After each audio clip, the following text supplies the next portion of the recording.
Hey, what's going on, everybody? This is A.J. and I'm coming to you with another video. And today's Tuesday, so you know what that means. It's Transparent Tuesday. So let's jump right into the question and I'll give you my response.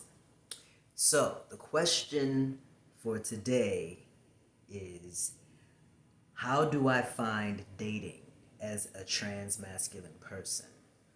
Now, let me first say that before my transition, I really wasn't into the dating scene that much, mainly because I was focusing on my career, but also because as far as dating, that was it for me. Like, we can go on a few dates and then I would completely like shut down. I'd be like, you know what? This is as far as we're going to go. It's not going to lead into anything more serious. And that was mainly because of me. Because before I transitioned, I wasn't sure exactly who I was. So, and I didn't really like myself. I really didn't like myself because I felt like there was a piece missing in my life, and getting into a relationship in that state just didn't sit well with me, to the point where I didn't want to get married. I didn't want to get serious about anyone, even if I really liked the person. I refused to get serious because I didn't know what my place would be in a relationship. But then after I transitioned and realized, oh, I'm not this, I'm trans, I understood what my place in a relationship was. And I knew that I wanted to have not just a relationship, but a long term relationship, a partnership. I wanted to get married. And that was just like 2 years ago when I transitioned.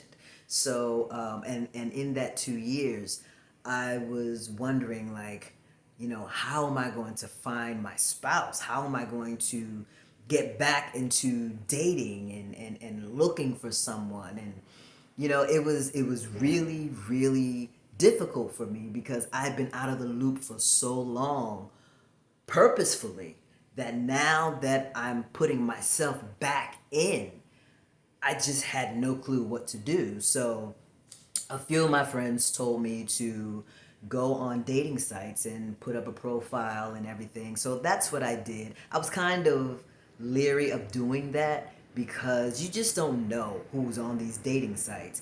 And I didn't want to meet someone who wanted just to be with me because I was trans. I didn't want to meet someone who, was more interested in my genitals than in me. And for me, I'm a sapiosexual, which means that, I'm aroused by intellect. So I needed someone who was the same as me, someone who could stimulate my mind. Because if you can't stimulate my mind, you will never, ever get the chance to stimulate my body. And that's just how I've always been.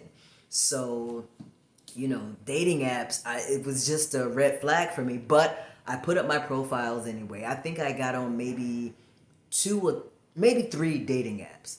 Um, but a few of my friends told me about Hinge, and that was one of the dating apps that I got on.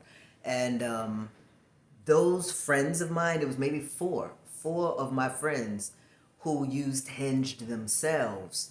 Um, they found their spouse from Hinge and they're now married. So they were like, yeah, get on Hinge. You can put that you're trans in there. You can find people who will be okay with you being trans, and you may just find someone. And I'm like, I was very doubtful, but I went on Hinge, and I was on Hinge for about a month. And with any dating site, you put what your preferences are, as far as who you want to show up in your feed as a potential date. And I don't know what the algorithm is for Hinge, but they were giving me everything but my preference. And I'm like, what is going on? Like, it was really, really crazy. So after about a month of me not seeing anything close to my preference on Hinge, one day I decided, you know what? I'm just going to delete Hinge, and whatever will be will be. Now, like I said, I just transitioned 2 years ago.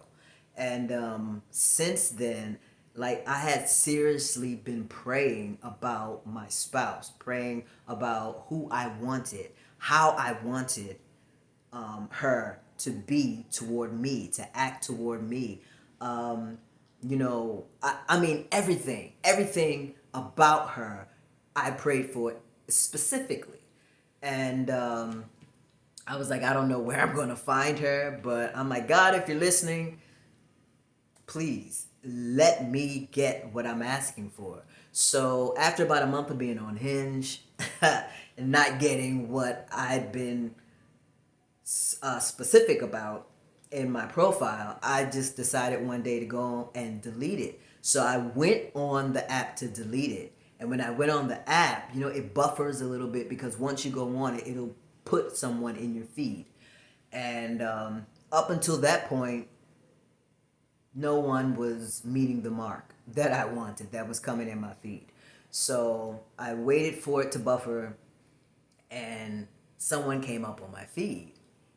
And when I saw her, she was exactly what I'd been praying for. And I looked in her eyes and I immediately said, that's my wife. I immediately said that. And I didn't say it out of desperation. I didn't say it because, oh, finally, someone in my preference. No. I felt such a peace about it because I looked at her before I even looked at her profile. And I'm like, she is everything that I want in a wife. So I read her profile, and exactly what I had been asking for was what she put in her profile. And I sent a message through the app, and the next day she messaged me back, and she's like, "Hey, do you want to meet?" And I was like, "Sure, let's meet. Let's have coffee or something." And now I will say that in my profile, the first sentence said, I am a non binary transmasculine person. So if that's something you're not into, swipe left. Basically. Because I needed people to know. I wanted people to know from the start who I was and what I was. So there would be no doubt. Um, and she messaged me back. And that was the beginning of April. So we made a date to meet on April 7th of this year. And I took her to one of my favorite coffee houses in Harlem. And we sat down, and I was there first. She came maybe a half hour later, and we sat down. We had lavender latte, which was really, really good. And we just talked and talked and talked. And she had to actually leave a little early because she made like an early dinner date with her nephew in a restaurant not too far from where we were. So she's like, so I don't want this to end, so why don't you come and meet my nephew? So I'm like, sure, all right. So in my mind, I'm thinking, okay, I'll walk her to the restaurant, I'll meet her nephew, I'll get her number, and then I'll go home and call her and tell her how much of a nice time I had, and hopefully ask for a second date. That did not happen. I didn't know that she was literally inviting me to dinner with her and her nephew. So when I got there with her, the hostess asked, how many, and she said three, like a table for three. And I'm looking like, oh, am I staying? And she's like, yeah, I don't want this to end. She literally said, I'm kidnapping you for the night. So just come on, let's go and we'll have dinner. So her nephew came, we sat down, we had a great time. We literally stayed there so long that they had to kick us out. Like, I think we stayed there for maybe 4.5 hours. And then after that, I got her number, and we walked her to the train station. I went to my train station. Her nephew went home. He didn't live too far. And then I texted her in the train station to ask her for another date, and she's like, yes, perfect. So she gave me her schedule for the week, and she worked Sunday through Thursday. So she had Fridays and Saturdays off. So I was like, cool. So how about next Friday, you come to my place, I'll cook you dinner and we can have like a Netflix and chill. So that's what happened. And before then, that whole week, we were talking like every single day for hours. So we were getting to know each other, and I didn't tell her then, like that day, that yeah, I know that you're my wife. I think I waited a week. The our second date when she came to my place, I was like, yeah. I think you're it. So I asked her before she came to my place the week after we met. I asked her, would it be okay if I asked her to be my girlfriend? And she's like, yeah. And I said, so how long after that can I ask you to be my wife? And she was like, maybe a week later. And I was like, okay. So we met on the 7th. She came to my place on the 14th of April, and I asked her to be my girlfriend. And then she came back to my place on the 21st, and I asked her to marry me, and she said yes. Now, in between that time, every day we were talking through video chat, whether she was at work or whether she was at home. And we were talking for hours. So we were getting to know each other. It wasn't some fly by night thing. It was just, we were really bonding. And I couldn't believe how easy it was with her, talking to her, laughing with her, finding out all about her. So, yeah. Um, it all started with just her coming up in my feed on the day when I was going to delete the app, literally. And I'm just very grateful that she came up, she popped up. So, now we live together, and we'll be getting married very, very soon. And I love her with all my heart. I'm in love with her to the fullest. And yeah, um, I really didn't have to date as far as dating goes. I think we went on 2 dates. The first time we met, and then the second time the next weekend when she came over and I cooked for her, and I wanted to cook for her because I wanted an intimate setting, not going out to a restaurant or something, because we did that. I wanted an intimate setting so that it could just be her and I just talking, without any outside obstacles, bombarding us or coming into our conversation. And that's what happened. And the more we talked, the more we wanted to talk. And then the more we wanted to talk, the more we wanted to know about each other, to the point where we literally know everything about each other. So by the time I did ask her to marry me, it was just, I knew all about her. I knew some of the things that she did, during her day. Like when she's sleepy, she scratches her head, and then she rubs her head. Or, when she's tired, she kind of sits back and her eyes get a little low, if we're looking at TV, and she sits in a relaxed state. There are just so many little things. I know the different tones of her speech. When she's happy, when she's sad, when she's anxious.